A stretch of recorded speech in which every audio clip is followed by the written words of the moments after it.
we ask you that in our discussion, in our looking at the scriptures, that you'll make our hearts open and make our feet and our hands ready to get to work, to do your will and to please you. And Lord, we're looking for ways tonight that we can do a better job of that. So help us to see the nuggets of truth and wisdom that are in your word. We praise you. We honor you. We thank you in the name of Jesus. Okay, so to review, we have looked at three things. First, we looked at, does he have a problem? Because some people say he's got a problem. And he says he doesn't. And we discovered that God says he's a righteous man. He's blameless. And that he is sincere. And so we concluded that he really is. Because as we look at other things that Job does, we'll see it tonight. Some of the things we're like, maybe I'm not sure he should be doing that. Well, God says that he's a righteous man and that he loves him, that he loves and obeys God. His friends say the opposite. Then we looked at his three friends. We looked at first at Eliphaz. And Eliphaz initially, if you remember, says, you know, Job, you've helped a lot of people. And you serve people. So you shouldn't be saying the things you're saying because you're somebody who teaches other people to do what's right. And then he and Job go back and forth, and by the end he says, Job, you're a wicked man, and all the things I said earlier. He didn't say all the things I said earlier, but he said a bunch of nice things about Job, that Job has helped people and been there for people. And then in the end, he says, no, you hadn't done any of that. You hurt people. You're selfish. You're a rich man. You just keep all your stuff for yourself, which is the opposite of what he originally said. And then last week, we looked at Bildad. And Bildad was even harsher. He didn't even say anything nice about Job in the beginning. He started out dogging him out. And he kept on dogging him out. And eventually, he said that, you know, even the stars and the moon aren't perfect. So how much more are people disgusting to God? When God looks at people, they're like just maggots and worms to him. And we agreed, well, yeah, God does get frustrated with us. And he does get angry.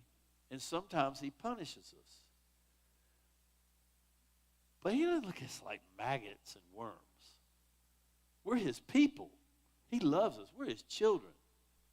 And I'll just tell you that it's a pagan idea that God is way far away.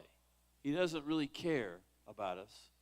He ignores us. Only he finds us annoying when he has to deal with us. That is a pagan idea. The gods are up there. They're fussing and fighting with each other, and they're fussing and fighting with their children. And sometimes they have to deal with man, and they're just like, y'all are just annoying. Why? I wish I didn't have to be around y'all. And he does something nasty to men to make them go away, and then he goes back to taking care of his own business. That's not the God that we serve. The God that we serve made us like him. We're not gods, but we are like him. We're created in his image. And he worries over us, over every little thing that we do. He's rooting for us. This idea that God is out to get us, he only gets us when we make him punish us. He's rooting for us. He wants us to succeed. He gives us everything we need so that we can succeed. And he's also forgiving and kind. When we mess up, he's like, all right, you repented, so we're just going to go back to the way it was. I'm going to wipe the slate clean for you. And he even sent his son to pay for our crimes. He's not out to get us. He does not look at us like maggots. So Bildad is just wrong. And we looked at how all of the guys, Bildad, Eliphaz, Zophar, and Elihu and Job too, we've seen over and over and over again that all of them believe that if you do good, you will be blessed. And if you do bad, you're going to be cursed all the time. No exceptions. So if you're cursed, you can know you did something. And if you are blessed, you can know you are righteous. But then we all know, we discussed it, we all know that as we look around the world and we look at our own lives, that's not always true. And this is why Job himself and Eliphaz and Bildad and Zophar and Elihu, they're confused. Why is this happening to Job? And his friends say, it's definitely you've done something wrong. Job is like, but I haven't done something wrong. But then he's like, well, I must have done something wrong. And then he's like, well, I don't know. What is God even doing? And we discussed how, back from lesson 1, there was this meeting between the Satan and God. And God let the Satan bring plagues and let Job's children die, let him lose all of his property and his servants and have his house fall down. Job, Bildad, Zophar, Elihu, and Eliphaz, they don't know about that. That's why they're confused. They're not. We are on the inside dope. We see what's going on. They don't, which is why they're confused. And tonight we're going to look at how Job gripes on God. And we're going to see what can we learn about that. And so I'll tell you that the piece of paper that I gave you is, take a little time and look at it. There's some things on it that we're not going to discuss for the sake of time, but it's got a good bit of extra material in there if you want to follow up a little more. And we looked at, every week we've looked at the outline. The beginning, Job is righteous, but he gets cursed. And in the end, he gets restored. And in the middle are arguments. They have Job's 3 friends. There's a first cycle of arguments, a second cycle of arguments, and a third cycle of arguments between those people. And then there's this guy that shows up out of nowhere. He gives a long speech. He also criticizes Job. And then God speaks, and then God and Job go back and forth. And they get into it. You ever get into it with God? If you haven't, that either tells me you're a liar. That's one possibility. And the other possibility is you're not really paying attention to what's going on in your heart. Because if you live very long, there's going to be a point where you go, God, what in the world are you doing? And Job does that. It's human. Okay. So, that's our introduction. Same introduction we do every week. And then let's get into it. And I will tell you, on the sheet before, I had fewer chapters. And I noticed when I looked at the lesson I did, there's quite a few chapters we cover under this that were not originally in here. So I admit I changed it. I added to it. So, sorry. And before we get into it, does anybody have any questions, comments, problems, anything you want to say about Job that needs to be said?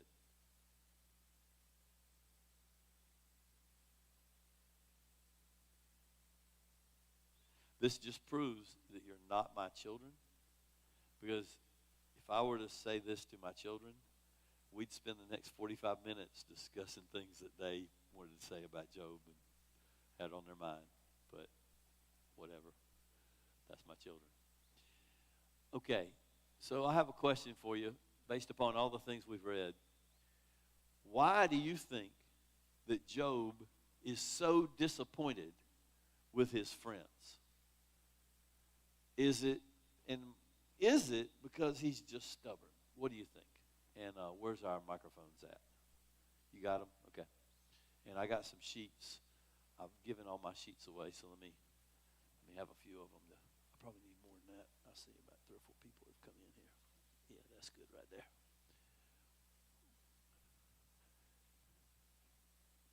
What do you think, guys? Why do you think that Job is so frustrated with his friends? Because you've seen he gets really frustrated with them. Why? What do you think? What's your opinion?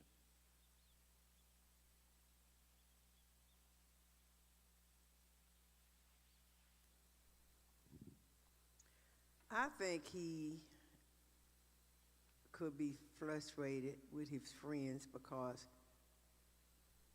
I'm thinking on the level of spirituality as he was, that they kind of should have understood what he was going through, because they were saved too, and they understand, but a lot of them had not actually went through what Job went through in order for them to detest it. So I'm thinking in that realm, all of them supposed to be saved. All of them knew him well enough to know his character and who he was. And, I mean, things just going to happen in life, and you don't have to do anything to bring it on. I know that for a fact because of some things I have gone in mind. And I really questioned God, why am I going through this? And then he told me, why not you? That's a good question. Why not you? Yeah. Because a lot of times when we go through stuff in life, it's not so much as for us, but somebody gonna come along, gonna need it, and I be done already experienced, and I can help them in that area. So I hear you saying several things, but there are two things I hear out of what you said. One is, since they knew him and they knew what kind of person he was, their accusations of him, they should know better than to say that about him. The other thing I hear you saying is, even if they were right, which they're not being very sympathetic. I mean, you got a guy, he's lost his house, he's lost all his property, he's lost all his servants. His house fell down and killed all 7 of his children that he loved very much. Well, how about like, bro, I know this must be hard. I'm really sorry. Where's that at? Yeah, no sympathy at all. None. Is, They're just getting all up in his case, most doing friends, nothing but just ragging on him. Yeah, because most friends, when you are going through a lot, they will sympathize with you or either go in prayer with you to help comfort you. Because a lot of times you're in a lot of pain and agony, and sometimes you don't even know what to do. And remember, at first, they did do that.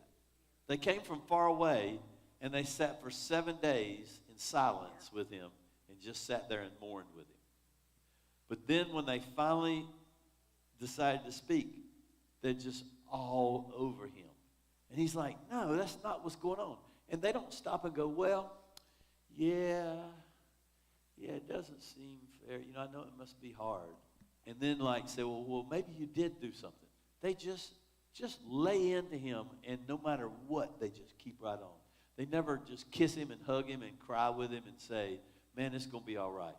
I love some of the songs we sing here and some of the things we say at Ransom.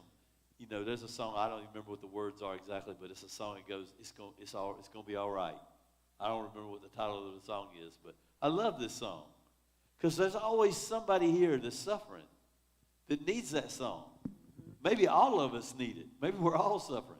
But we need to hear it's going to be all right. And they do it at first a little bit, and then they just quit. I'm thinking they didn't think it was going to be as long as it was. Because a lot of times we go through stuff, sometimes it's short. Right.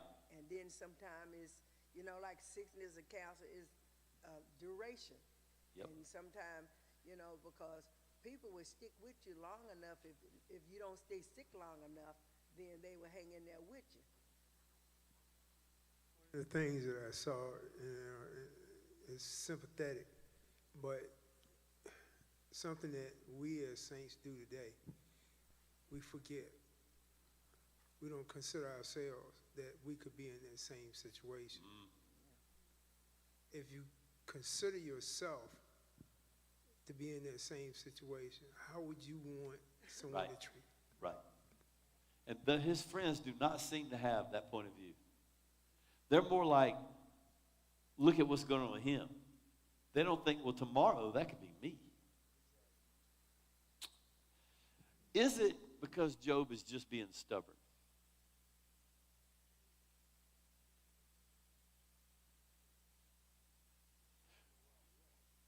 Well, just stubborn. Is he just being stubborn? That's what his friends accuse him of. You're just being stubborn. Is that it? He is stubborn to a point, and I'll say it this way. He's stubborn because he knows his integrity. But is that really stubborn? If somebody accuses you of being a liar and you didn't lie, and you refuse to say that you were lying, is that being stubborn? Or is that just being honest? That's actually honest. No, it's that word that we use is it's that $50 word. I can't think of it. Oxymoron. An oxymoron. Yes. Okay. It's an oxymoron. All right. And this scenario, you know you're standing. You know where you are. Although someone is accusing you of that, one of the things I found out. You know it ain't right. One of the things I found out in my walk is this. You accuse me of something. As long as I know I didn't do it and God knows I didn't do it, I'm okay. And see, I don't, you could call that stubborn in a sense, but not that it's a bad kind of stubborn. The bad thing would be to give in to the pressure and just admit you did something because everybody just won't shut up till you admit it. That's not really a good thing. But you think about the saints that have been martyred or people that have Right. been accused of things. Right. And they gave in and they still got killed Uh-huh. because they wanted to stop the suffering. But some of them didn't. Some people were burned alive. And they said, if you will just deny Christ, then we're not going to burn you. And they said, no, I'm not doing it. Is that stubborn? Or is that just being righteous? I don't, you could call it stubborn, but it's not if it is not a bad kind of stubborn. Yeah. Okay. All right. So here's what Job says. He says, in his second speech, he says, my righteousness is intact. In his third speech, he says, I'm innocent. He says, I'm blameless. And then he looks at them, the people that accuse him, he says, you know that I'm not guilty. You know it. It's not just that I'm claiming it. You know that I'm not guilty. You're accusing me of being a liar. You're falsely accusing me. That's actually what's happening. Now, the thing of it is, if you ask a liar, is he lying? He will say no. And if you ask somebody who's telling the truth, if he's lying, he'll also say no. So either way, somebody's going to say no. So his friends treat him like he's just a liar who's denying being a liar. But in fact, he's not. He says, eventually, he says in chapter 27, he says, I will never declare that you three are in the right until I die. He doesn't say, because how dare you? He says, because I will not set aside my integrity for you. Now, a liar will say that too. That doesn't prove he was telling the truth. What does prove that he's telling us the truth? What proves it? It's because God said it. He said it 3 or 4 times. God said, Job is righteous, blameless, he's innocent, and he follows me. He says it. Otherwise, we wouldn't really know, because people are sly. I mean, I know y'all have too. I know I'm not alone. But, man, I have seen some lies that people have told, and I'm like, man, that was good. I mean, I got to, if I had to grade you on lies, man, that was outstanding. Because human beings, man, we're sly. We can, I mean, you like, man, I can't believe I got caught up in that. But that's not what Job is doing, because we know, because God told us. He says in chapter 31, he says, if I've walked in falsehood, if my foot has listened to deceit, if my foot has hastened to deceit, let him weigh me with honest scales. God will discover my integrity. He gets even stronger. He says, you can't hide from God. He says, if my footsteps have strayed from the way, my heart has gone after my eyes. If anything has defiled my hands, then let me sow and let another eat. Let my crops be uprooted. Now this gets more serious when you call down curses on yourself.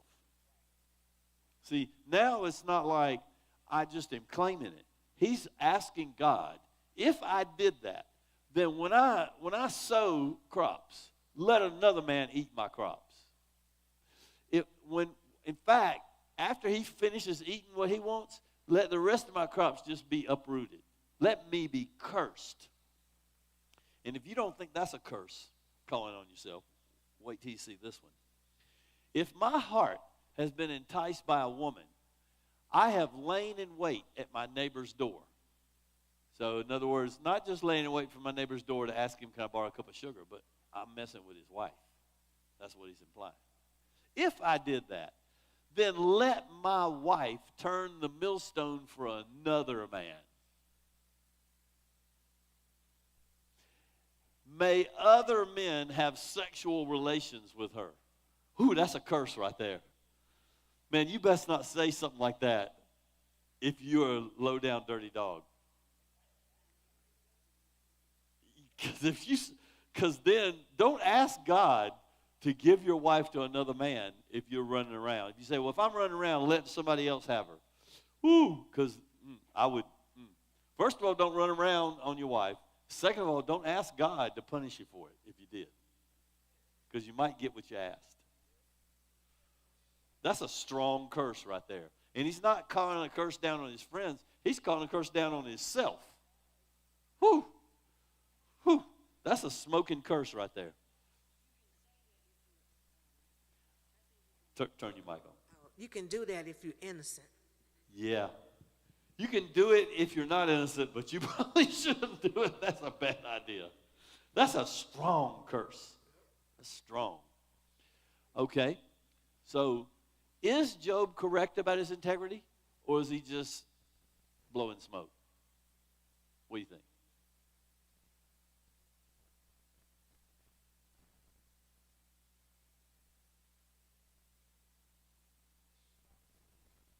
Microphone.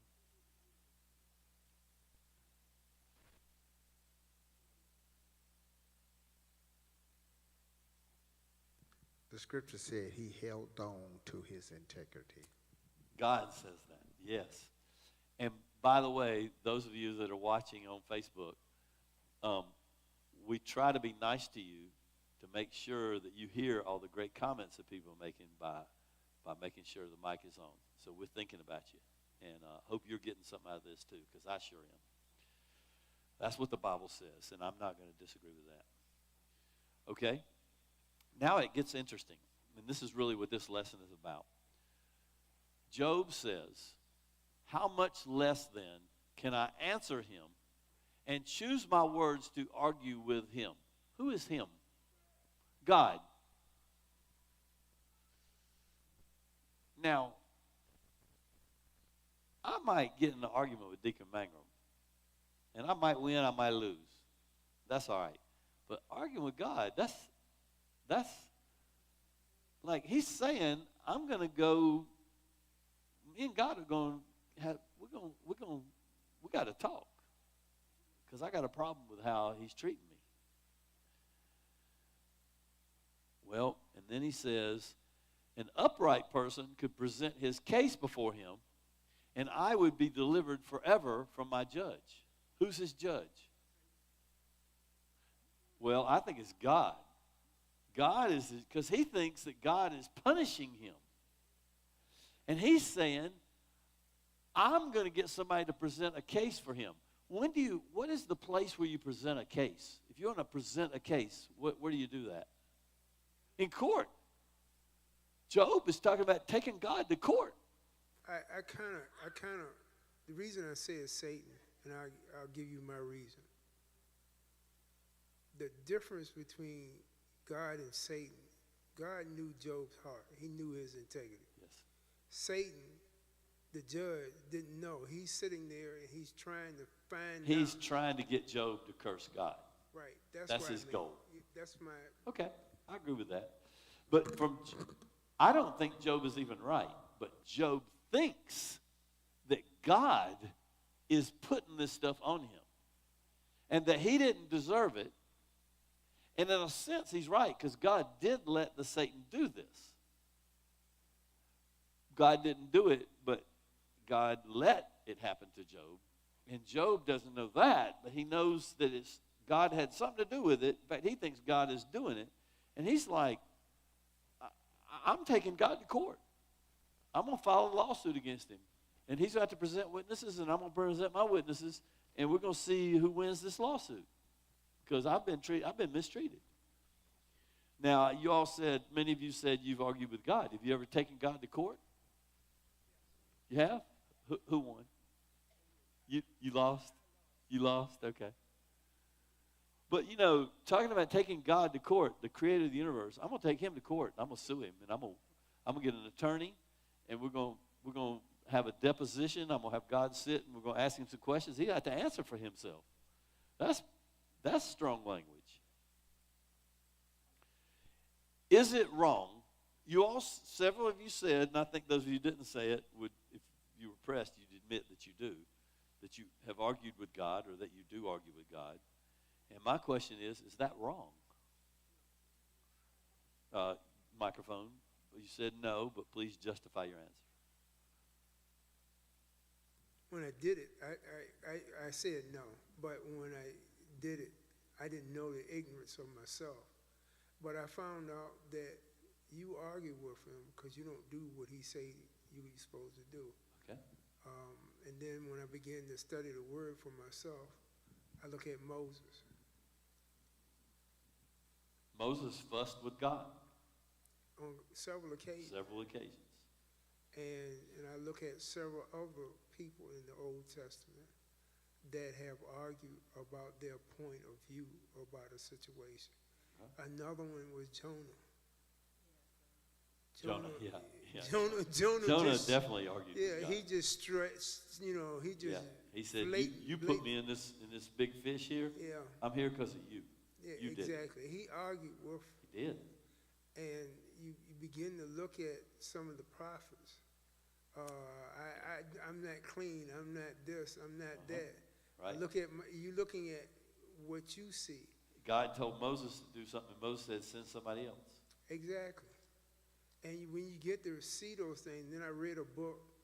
It's not what you see, it's what God sees. And he's trying to get you to see it too. That's the thing. He wants you to see you as he sees. How does God see you? That's the question. And you got to ask him that. And then when you do, be prepared to let him show it to you. Okay. Anybody else? What do you think? Is it wrong to argue with God? I mean, God's all-powerful, all-knowing. He sees everything. He knows everything. He loves everyone. He's always righteous. So why would you argue with him? Go ahead, Sister Trudy. You got a microphone? Yeah. Pass that microphone back to Sister Trudy. Back that way.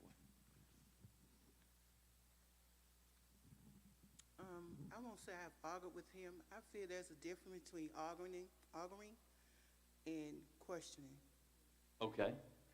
Do you think Job is just questioning God when he says? No, I'm not saying he's done that. When he says, I'm going to present my case and I'm going to be delivered forever.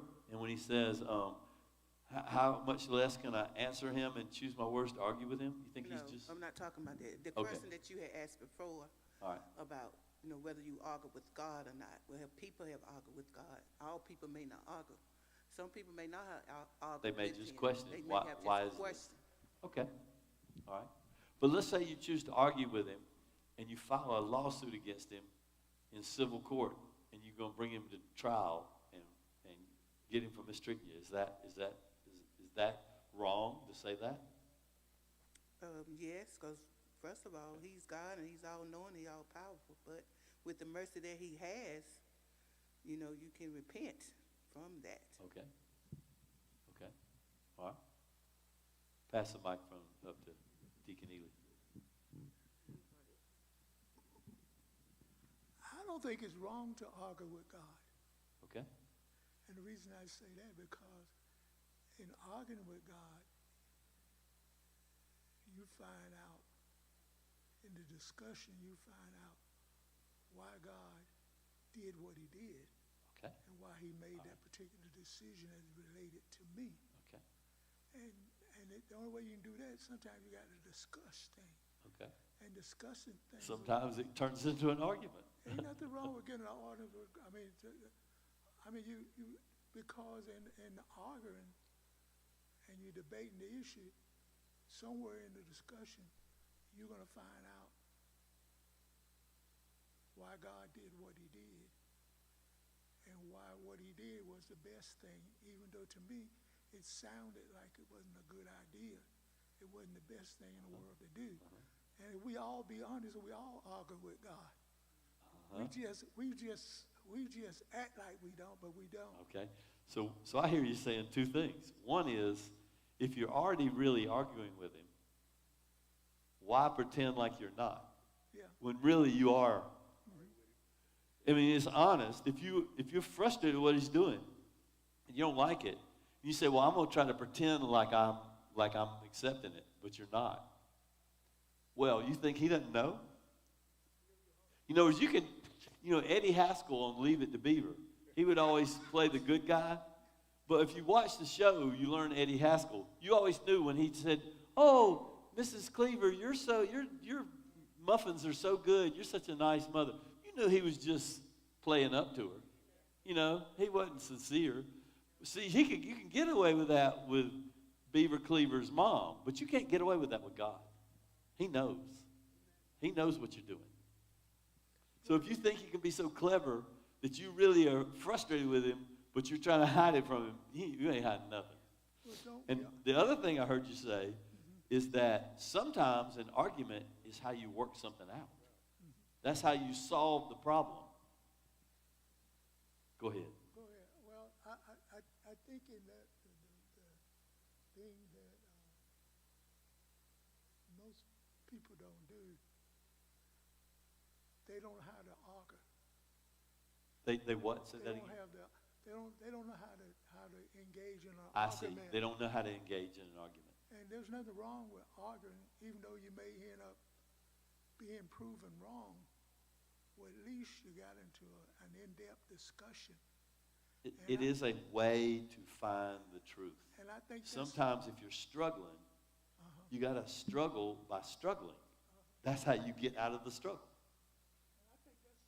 I think that's something that we are guilty of it in church to a greater degree than we want to admit. We argue with God all the time. We just don't say it that way.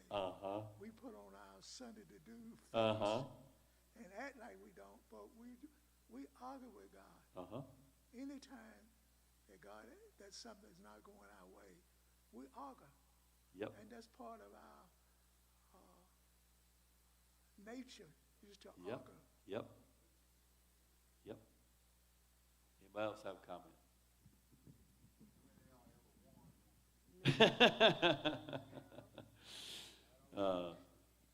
Pastor asked, how many of y'all have ever won one of those? Well, but the next one I might win. So I ain't giving up quite yet. And there have been times I have been in a situation, several times I've been in a situation, and especially by me growing up in church. And I stayed faithful to God, and I did everything he asked me, and then when this certain situation come up, it kind of ticked me off, and I started arguing with him. And I said, now, Lord, you told me in your word, if I did da, this was going to be the case. And, you know, and why am I in this situation? All right. And that is definitely what Job does. He says, surely now he has worn me out. You have devastated my entire household. Who is he and who is you? God. He's not talking about his friends. He's not talking about Satan. He doesn't even know Satan's involved in this. He's saying, God has worn me out. God, you have devastated my entire household. His anger has torn me and persecuted me. He says God is persecuting him. He has gnashed at me with his teeth. My adversary locks his eyes on me. Who is his adversary? Not here. God is his adversary. He's calling God his adversary. Is he right? No. Does he really think it? Yes. And as Deacon Ely said, if you feel it and you think it, then one of the ways you can work it out is by saying it. But notice, he is saying, not, God, let this happen to me. He is accusing God of doing all this stuff to him. He's accusing God. Well, don't we do it? Yeah. Don't we do it all the time? Do we? Yeah. We're guilty of it if we be honest in here. Might as well say it if you think it. We do it all the time. Do it all the time. We come to church every Sunday and all during the week, and yet still do it. Yep. Because we don't agree with a whole lot of things God says. So say it. Tell him. So we argue with him because Tell him. we think it's wrong to have a discussion with God. But God is a God. He loves people to have a discussion with him. He does. Even if you're wrong. Even if I'm wrong. He likes Even if you're wrong. Yeah. And think about those of you that have raised children. Sometimes when your children are little, they complain and you whoop them. They say, well, why do I have to do it? Because I said so. But as they get older, you engage them. You let them work it out with you by working it out with you. Because they're not little kids anymore. They have their own minds. If you're gonna raise a boy to be a man, you gotta let him act like a man. If you raise a girl to be a woman, you gotta let her be a woman. You can't have her be 40 years old and still under your thumb. That's not a healthy adult. And so in order to do that, you let them, you engage them. And God, maybe, when we do that, maybe we're being like God. We're engaging our enemy. Job says, God has wronged me and encircled me with his net. He's accusing God of doing wrong, not just of causing this suffering. He's saying, you dirty dog, you're treating me wrong. Why are you doing that?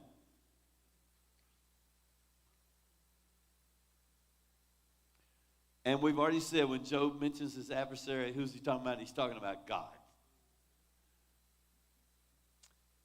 And I'm going to ask again, is it a sin to accuse God?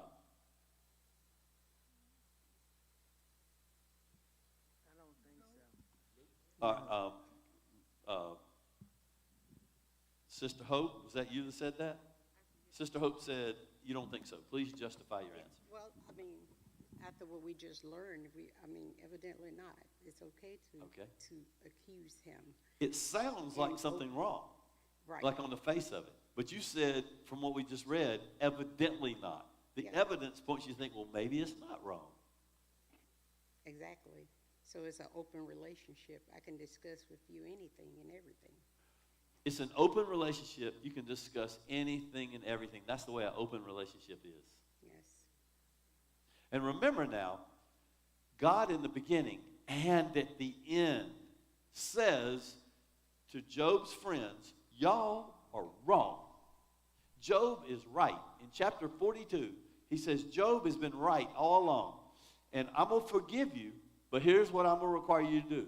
You got to go to Job and get him to ask me to forgive you. I'm not going to forgive you just from you asking. You got to get Job to ask you. Because he's a righteous man. I'll listen to him. I ain't listening to you. So apparently, It's okay for Job to have done this.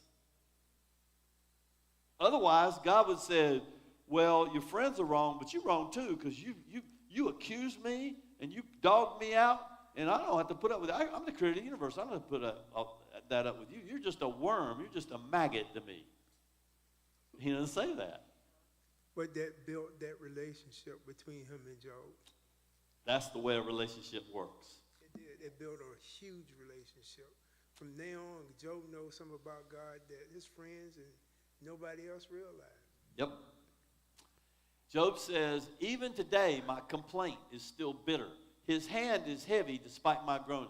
Oh, that I knew where I might find him, that I could come to his place of residence. I would lay out my case before him and fill my mouth with arguments. Now, let me ask y'all. You've said that you've complained to God and you've accused him and you've argued with him. You ever said, I'm going over to his house, I'm going to knock on the door and I'm going to give him peace of my mind? I ain't never said, you've ahead of me then, because I never, that's pretty strong right there. I've never even thought about doing that. Go ahead, let Deacon Neely want to say something. Pass the mic up to him. Deacon Henderson. I think, I think there's nothing wrong with it, with doing that, with presenting your case before God. If you feel that he's wronged you, if you feel it, you've got a right to present your case. You do. And in presenting your case, he's somewhere along the line in the discussion you have with God.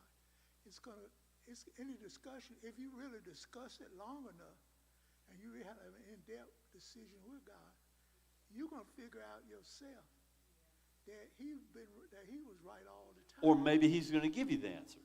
Yeah. Maybe that. Yeah, but I'll leave resolved with the idea that God is still God.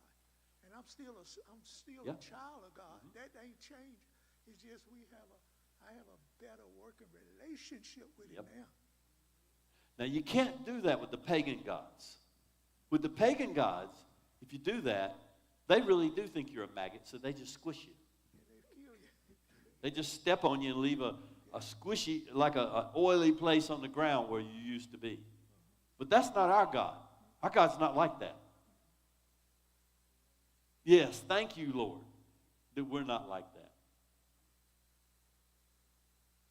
Okay? So, we already asked what would happen if you went to God's house to file a lawsuit against him. Well, he would come out and talk to you. So then my next question is, does anybody else in the Bible ever complain about God and accuse him of doing wrong? And Elder Doggett has already given us a couple of examples. He said Moses did. He said that Jonah did. Let's look at a couple of others. Abraham. So Abraham, will you sweep away the godly along with the wicked? This is when God was going to destroy Sodom.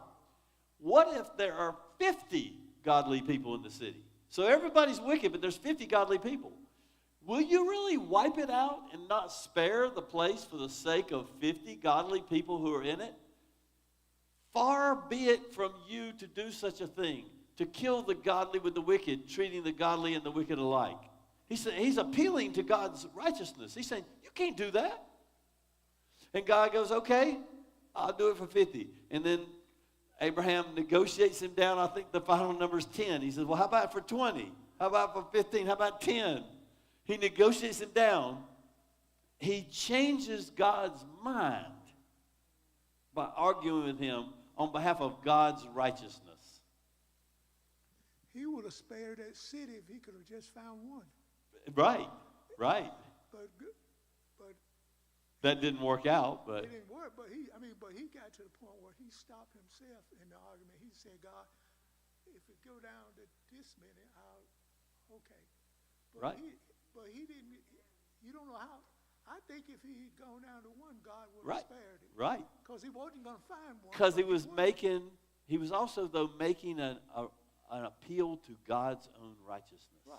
You can do that. Mm-hmm. You don't have to be Abraham to do it. And also, let me just say this. God had so much respect and love for Abraham. Right. Until God spared Lot because of Abraham. That's right. Yep. The psalmist says, "Why, Lord, do you stand far off? Why do you pay no attention during times of trouble? The wicked arrogantly chase the oppressed. The oppressed are trapped by the schemes the wicked have dreamed up." He says, why is it that the righteous people get trapped and mistreated by the wicked? Why do you let that happen? The psalmist in chapter 20, in the 22nd psalm says, my God, why have you abandoned me? I groan in prayer, but help seems far away. He's like, where are you? Where'd you go? You left me. You abandoned me. Now, I know you know where else we see this text. Where is it? Jesus says it. When does he say it? Right in the middle of being crucified as an innocent man. He knows he's quoting Psalm 22. But he's saying, I feel this, and this psalm expresses what I'm feeling right now. I'm crying out, God, why are you abandoning me?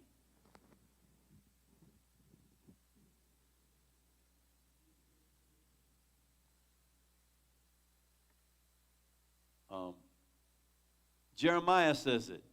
Lord, you have always been fair whenever I've complained to you. However, I would like to speak with you about the disposition of justice. Why are wicked people successful? Why is that? Justify yourself, God. Why do all dishonest people have such easy lives? Explain that to me.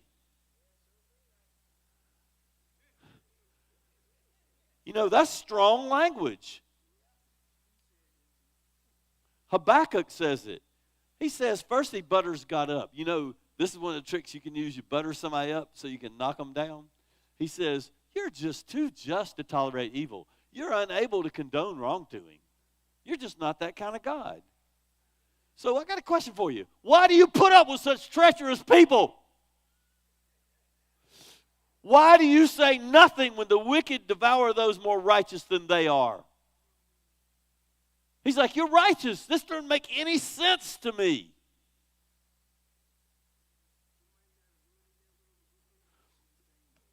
You might not word it, but that's what your heart is saying.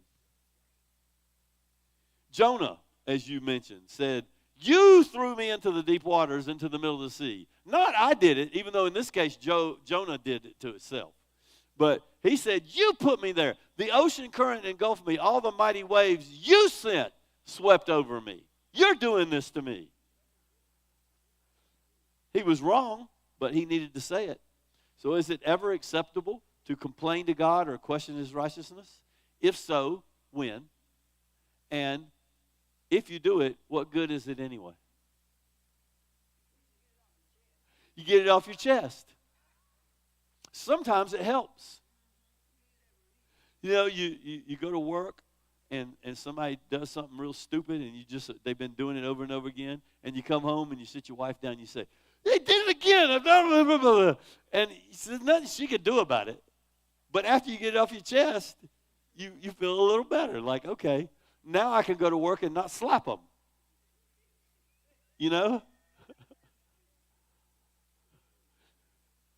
Okay.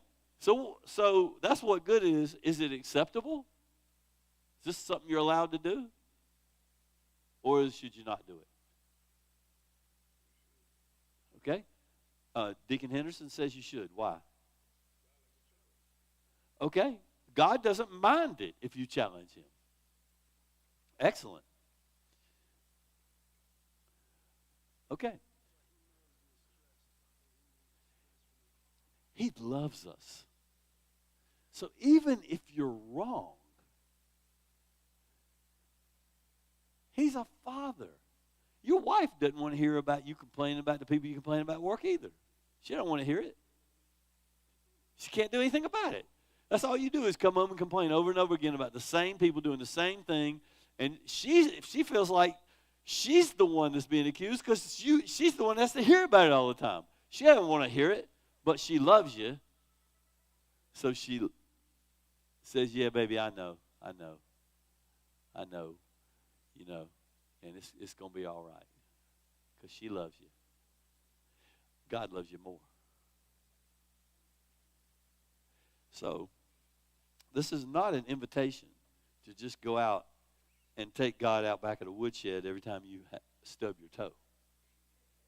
Okay? I mean, I don't know that that's really healthy.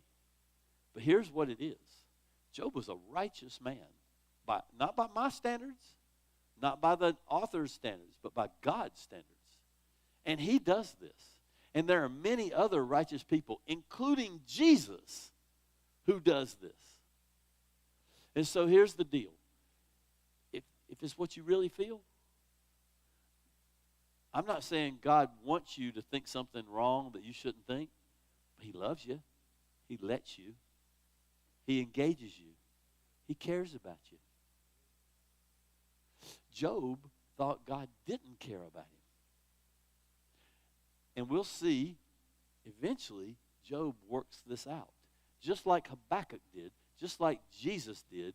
I don't know about Jonah. I'm not sure he ever worked it out. But just like Abraham worked it out, just like Jeremiah worked it out, just like Moses worked it out, they worked it out, like Deacon Ely said, because they engaged God with their concern. And that's how people work it out. And so the point of today's lesson is you got to be honest with God. You know? And if being honest means you're wrong, well, then be wrong, be honest, and work it out. He is not far away. He's not the all-seeing eye that's got a hammer and he's just waiting to squash us because we didn't quite do everything right. We don't ever do everything quite right. He loves us. Now, this is not an invitation to just go do anything you want and then claim you love God. If you do anything you want, you don't love God. But while you're loving God, there are going to be times where you struggle. And when you do, according to this, I'm not telling you what I think. I'm just saying according to this, I'm actually a little nervous about it, to be honest with you. I'm actually a little nervous about talking to God that way. But apparently, we're allowed to. God, thank you that you love us. We appreciate it. And we turn the service over to our pastor.